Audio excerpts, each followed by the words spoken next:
Yay! Monsters Probably Stole My Princess was first released as a PSP and PSN mini a few months back and instantly became one of the top minis available.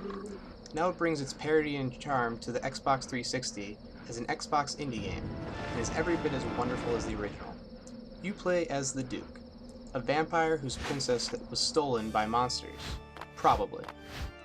Each monster you encounter guiltily tries to run, so the Duke must climb the tower and double jump into the monster 3 times to take it down.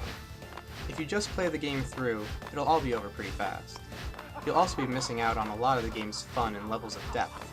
For starters, each platform that you land on adds to your combo score, with your combo set back to 0 again if you land on a platform you've already used. The only way to get silver and gold medals on each of the levels is by perfecting your combo score, adding a lot of replay value for completionists. You're also rewarded with more elaborate cutscenes at the end of a level if you have a high enough combo, as well as humorous bios to unlock for each of the monsters and a slew of trophies to win. Monsters Probably Stole My Princess is easily one of the most polished and fun games you'll find on the Xbox Indie channel, and is an easy title to recommend. Though it may borrow the popular neon retro look of games like Geometry Wars, Gravitron 360 is closer to games like Pixel Junk Shooter than a twin-stick shooter.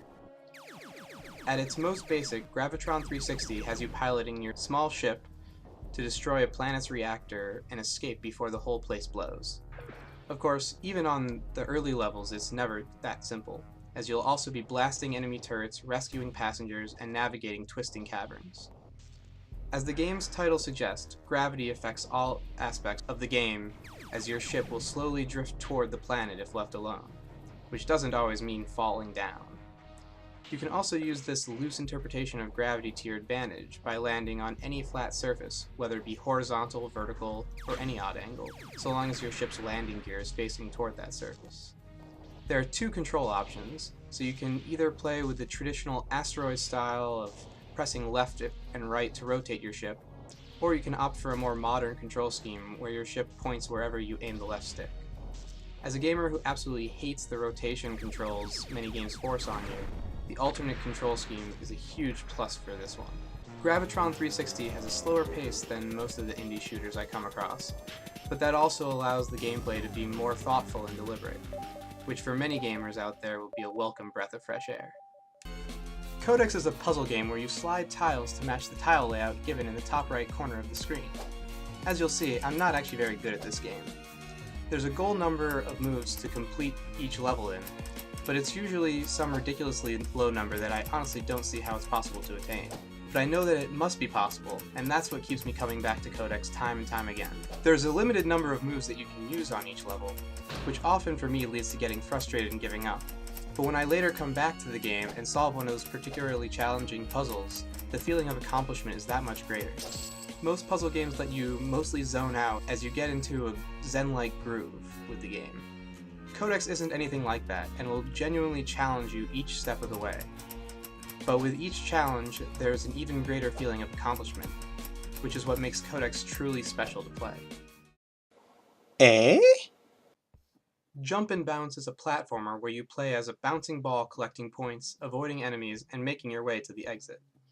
The emphasis there is on the bouncing, which adds a new challenge to the game. To help you navigate your way through the game, you can press A in midair to perform a double jump, or B to come crashing down and break certain cracked blocks. All of the levels take place on a single screen. On the one hand, that means that you can see the whole level and plan your route accordingly. On the other hand, it also means that all of the sprites are pretty small. I wouldn't even recommend trying this game if you don't have an HD screen to play it on, and even then some of the smaller enemies might be hard to make out.